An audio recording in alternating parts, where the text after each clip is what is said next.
Welcome to the Manufacturing Masters Podcast with your host, Allison DeFord. Today's episode is going to benefit you greatly, and I'm not exaggerating. We are talking to Pascale Mapleston, who is not only an expert on the Manufacturing Masters platform, she's the founder and CEO of the Benefit Code, Core Benefits, and Mapleston Benefits Consulting. She's been doing this for the last 20 years, and she's disrupted a very traditional space, and I love that. She's a real badass in the benefit space, and you're going to learn a lot from her, especially if you're a small to mid-sized manufacturer. Your benefits package is a clear sign of how you take care of your people. And Pascale will give you a lot of pointers about taking care of the whole person, right? Not just treating people like a product. She's going to help you pivot to rethink your benefits package and give you some steps to take. And we're going to talk about some add-ons, how to get creative with what you're already spending. She is brilliant at pulling out those nuggets to help you rethink your benefits package to retain the best employees and attract top talent. Everybody, here we grow. Employee benefits. There is nothing more exciting that we could be talking about today. And I have Pascale. I love saying your name. Did I say it right? Yes, Allison, thank you. I couldn't agree with you more about how exciting benefits are. I just have to say. Well, you know what's ironic is I would say quite literally before I watched your videos on the Manufacturing Masters platform, I didn't realize how exciting that they can be. I mean, I think they're exciting for the employee because you get to take advantage of a lot of different programs or healthcare or, fill in the blank. And that's great. And I've experienced that. But I think as an employer, you have made me realize the depth that, like, you say having employee benefits is no longer enough to attract great employees. And I thought, wow. It may sound simple, but it was a brick to my head. I literally thought, okay, she's so right. And now I'm going to pay attention to this because this is really important. And I want to point out one thing. You've disrupted a very traditional benefit space. And I love badass women, first and foremost, because, we rock. So how did you decide, right? Or take that step? Like, what does that mean? Tell us what disrupting this industry means. Well, I worked on the other side by the way, I love badass women too, so you had me at bad. But I worked on the other side. I worked on the supplier side for many years. So I was seeing what was happening out in the industry in terms of how employers, business owners were seeing benefits. And it becomes a line on your budget. But at the end of the day, there's so much more that we could do with it. And I thought it's not going to get done, I feel, unless I do it. So I made the great leap to go off onto the other side and open a brokerage. And I'm so happy I did. I love it every day. It's so exciting, but it's really simple how we disrupted it. We took very basic concepts and ideas of engaging the employees, communicating. You don't have to spend more money.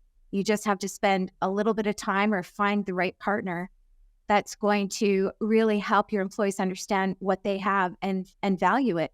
And it truly does help create a culture of health within your organization. Oh, yeah. Beautifully said. Well, you also say something that I feel like we should put on a plaque as a great reminder.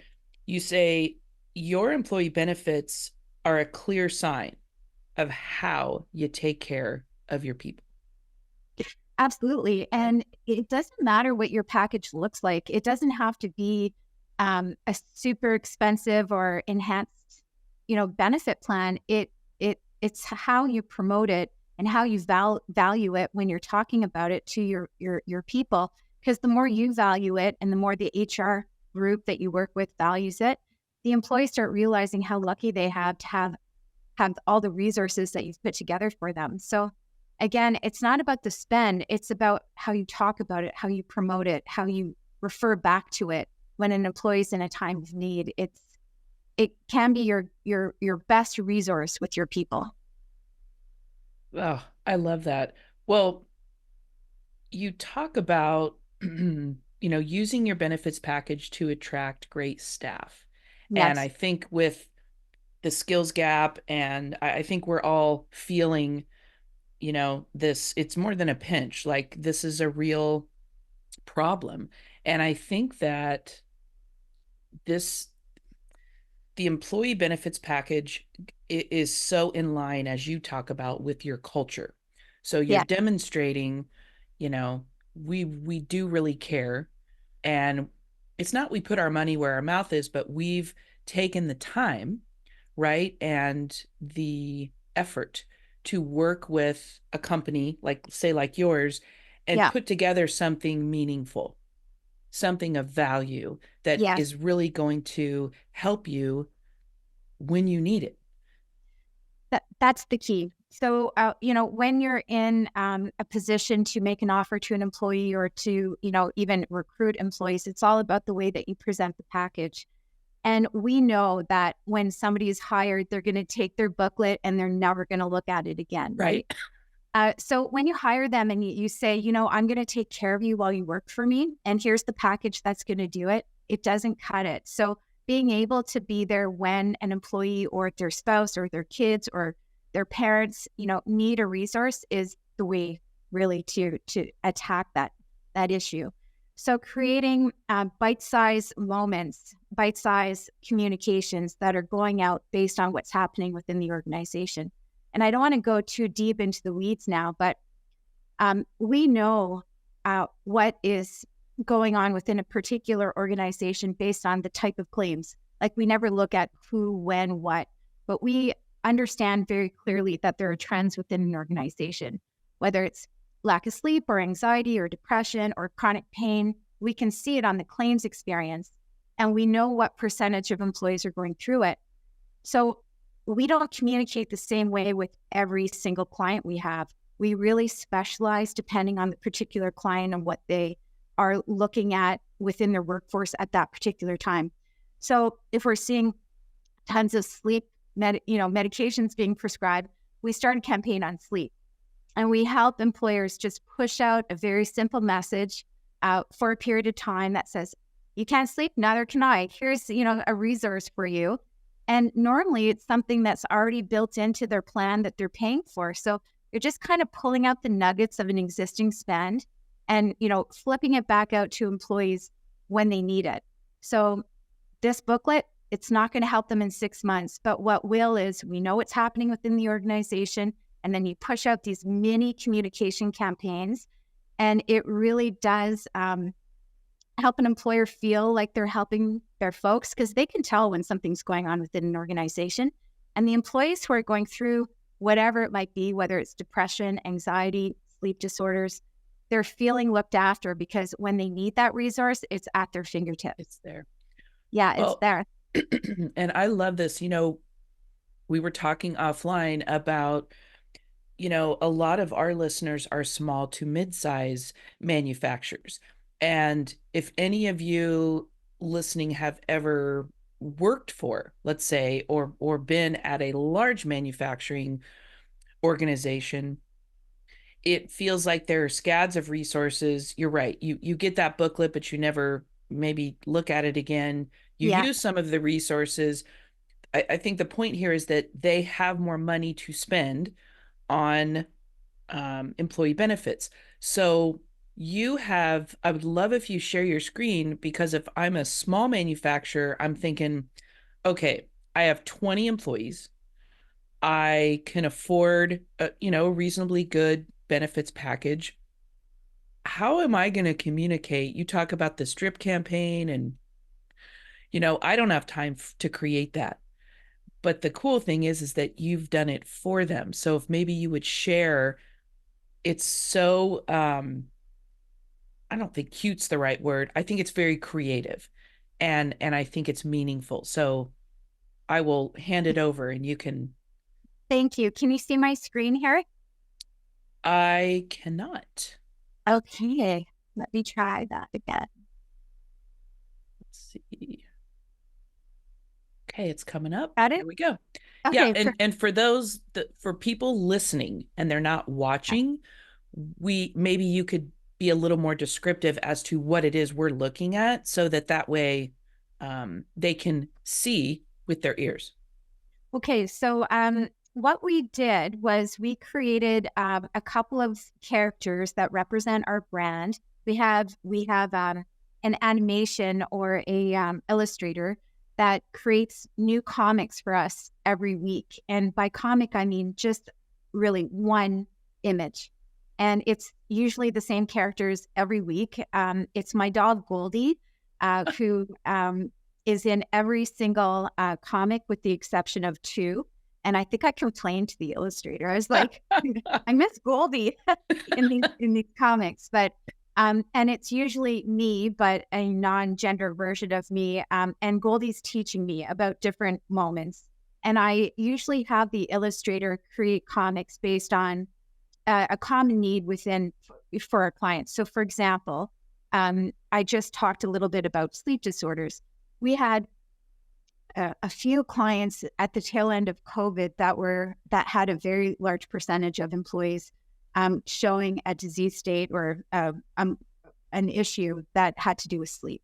So we created a sleep campaign where we created these really fun images, and then we would either pair it with the QR code or a one-liner that said, "You having trouble sleeping? Me too." And what we would talk about in that, one line would be like, create a routine before bed. But if you need something more, here's a resource for you.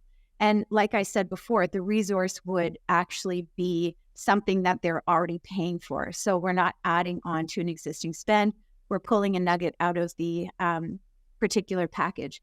But what I like about this campaign is we did it for once a week for a month to really try and get our message out there with a different kind of highlight of, okay, let's talk about sleep. So this particular one has Goldie on a chalkboard teaching me with my teddy bear, like, okay, the basics of sleep are, A plus B equals C.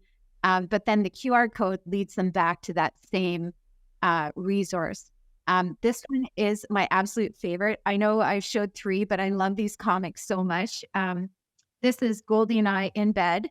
And as you can see, I'm dreaming and we're in a very serene environment. We've got our face, eye masks on. And I'm dreaming about the sheep jumping over. And then Goldie's chasing the sheep that are jumping over. But the idea is this really attracts attention in terms of, okay, what is this comic? But when you're adding a resource to a very fun way to communicate, it really is dripping that culture of health, helping the employee when they need it. So we created a ton of these. And I just want to show you one more too. We did a really fun program with another client. They wanted to talk about, moving. They wanted their employees to start moving more because we saw a lot of hypertension, type 2 diabetes, and other lifestyle pieces. So we ran this campaign. And as you notice, this isn't Goldie here. It's a Cocker Spaniel. So the contest in that particular company was send us pictures of you and your pet. We got all kinds of pets. And our illustrator will draw your pet in for, the entire community to see. So this was the winner of that particular contest. But we have a lot of fun with these, and we drip campaigns every single week for our clients to share with their folks. And we really enjoy that. But it helps get that message across in a really fun way. So for those 50 employee groups or, manufacturers who have 25 to 50, they don't need to worry about a communication plan when they have the right partner, because that's our job.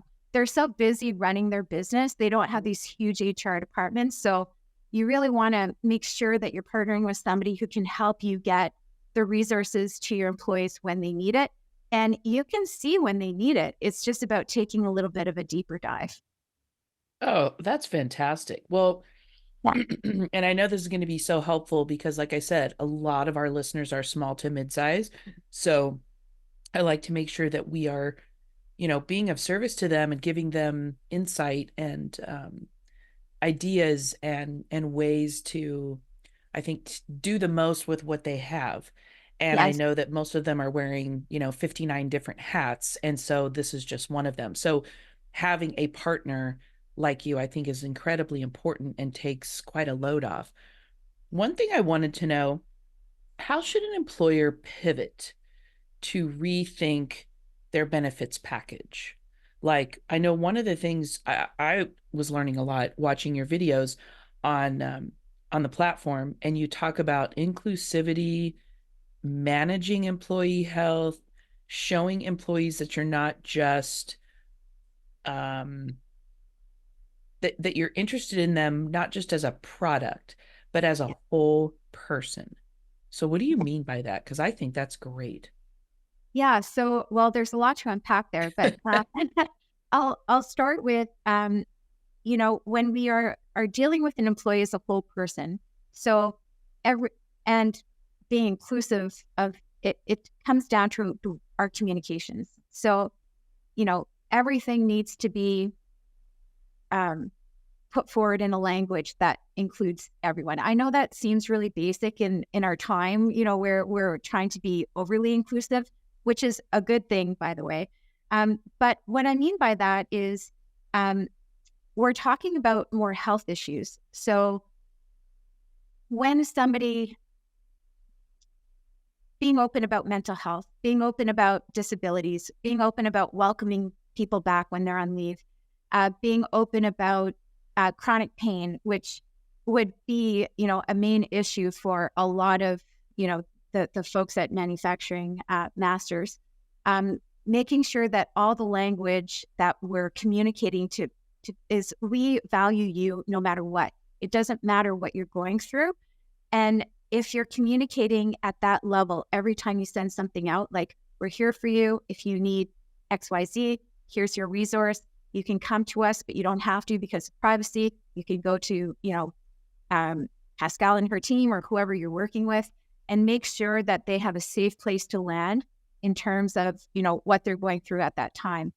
Because in the past, and not that long ago, but let's say, I don't even want to age myself by saying it, but we almost had this approach of don't ask, don't tell, in terms of, what someone's going through. You don't want too much information. You don't want to pry. And that's created a little bit of a wall between us and the employee when they're going through something. So when someone was off on disability, we didn't talk to them, we didn't let them know. And it became very hard for them to come back.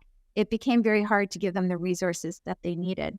But from the time that you talk to an employee about working for you to the time that they retire or move on to, somewhere else, you're always talking in a language that is, we are going to support you, no matter who you are, no matter where you live, no matter what you're going through.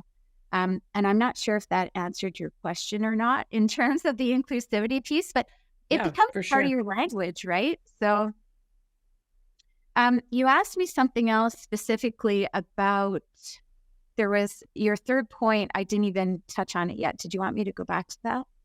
Well, sure. Absolutely. And I don't remember what my third point was. So you talk a little bit about tweaking or modernizing the benefit package. So that doesn't have to cost money. I just want to say right from the beginning, taking out old-fashioned deductibles, making it a co-insurance, removing the requirement for employees to pay for benefits through employer and employee deductions off their paycheck. If you're able to move that cost around to an at source, so for example, a lot of plans are coming in at 100% co-insurance. Like, I go to the pharmacy, I hand over my drug card, I don't have to pay a cent. If you move that to maybe a cost split at the pharmacy level and you stop deducting employees' paychecks, they would really thank you for it, because nobody likes to look at their paycheck and say, oh, there's a deduction. So you can move money around on the benefit spend without it costing more money and without you as the employer taking on more. Just looking at the language within the booklets and making sure it's up to date and current, is probably really important too, because things have changed in the last 10 years, 5 years, 2 years, as we know. Yep. So if you haven't looked at the wording in your booklet, have somebody check it out just to make sure it is still very inclusive and it's, a little bit more modern than it would have been 15 years ago. Wow. I would think this would be music to everyone's ears who are listening or watching this, because I love the idea of getting creative with what you have and where you're at. And you do talk a lot about not adding to the spend, but utilizing it more efficiently or creatively. And, that's the kind of person I want to work with, because I don't know everything about all this stuff, right? And I would hope somebody could rely on you and you're going to be their guide. Thank you, Allison. I think it's what we really strive to do, is creating value. I mean, there's always room and, whether you add benefits or you take a little bit of savings, but there is a lot you can do with your existing spend, especially just over communicating what you have to create that internal value from your employees. But we'd be happy to help. So let us know. Love that. Well, and I was wondering, we're getting to the end already, which just these go way too fast, and there's so much to cover. What are some, can you think of some packages or add-ons, and I may not be using the right terminology, that let's say a small to mid-sized manufacturer should consider adding, or right, to get creative? Maybe they haven't rethought this in 10 years. Is there anything you can think of that maybe pointers? Yeah, I mean, there are a lot more offerings now than there would have been, 5 to 10 years ago. But what's really sticking with the employee, and they are by no means new, but we still don't see them all the time in terms of when we take over an existing benefit plan, are the healthcare spending account and the personal spending accounts. So this is where an employee can choose that flexible spend dollar, and the amount doesn't have to be huge. So if there's room in an existing budget, you can always allocate per employee, whether it's $100 a year or $500 a year, and they can choose where they want to spend that, whether they want to spend it on, glasses or massage, or you can even shift it over to a personal spending account where they could pay for childcare, they could pay for a gym membership, they could pay for running shoes, a yoga mat. It's something that's going over very well with employees, and employers really are getting a lot of value out of that. But if you haven't looked at your plan between, for a few years, there's probably existing spend within your plan to fund some of these programs. Maybe some of the offerings that you have are outdated and no longer required. So definitely take a few minutes with somebody, look over your plan and come up with a small budget and it's a great holiday gift. Just saying. Absolutely. Well, Yeah. And I had one last question, and this may be, I don't know if it's a dumb question, but I was wondering, are there massive differences between benefits packages in Canada and the US? There are, and that has to do with the spend and the way that our healthcare system is set up here in Canada. Benefit plans here wrap around the different provinces' healthcare system. So the cost is much lower than a cost would be, in the US. So you get more out of benefit plan in Canada for a much lesser price. In the US, this is significant spend, and it is based on, really replacing not having that, universal health care. But most of the offerings still look alike. So if you have the budget in the US, you can get anything you like, and it could look like something that you'd have in Canada, but the budget is really different in the US than it is in Canada. But there's lots of great experts in the US too. So Well, I had been thinking about that, and I thought surely yeah, there has to be, a lot of differences, but I just want to thank you for spending some time with me today and our listeners, and I personally for getting me more excited about, benefits packages and understanding how to get creative with them and how important it is. And, we talk a lot about, pardon me, excuse me, we talk a lot about improving your culture.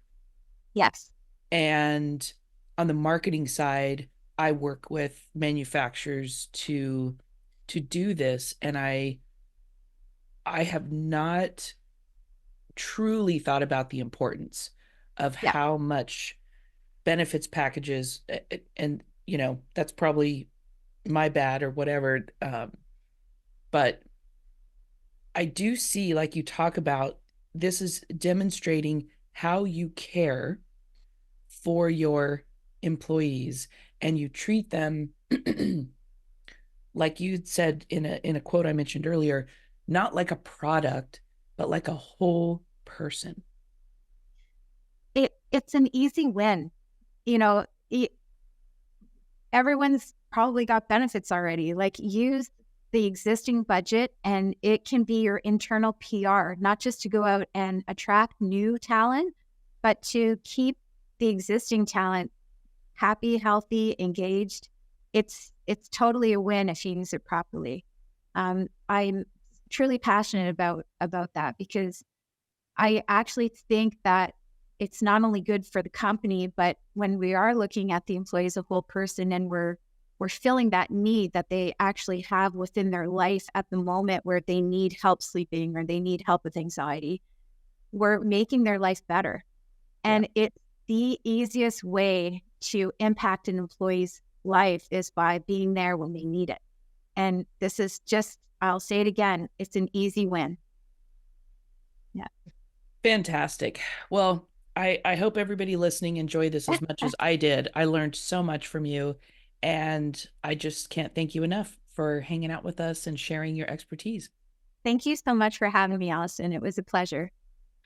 Well, and for everybody listening, if you are not yet subscribed and following this podcast, get your booty over and do that at Apple Podcasts. And if you find value in this, I would sure appreciate a review. It just takes a couple seconds to do, and it lets other people like you know that this is worth tuning into. And I just want to thank you listening for what you do every day. I don't think that you get thanked enough. It's incredibly important to our communities and to our nations, and just really appreciate that you keep manufacturing out loud. We definitely need you, and it makes a difference. So everybody, until next time, we'll see you.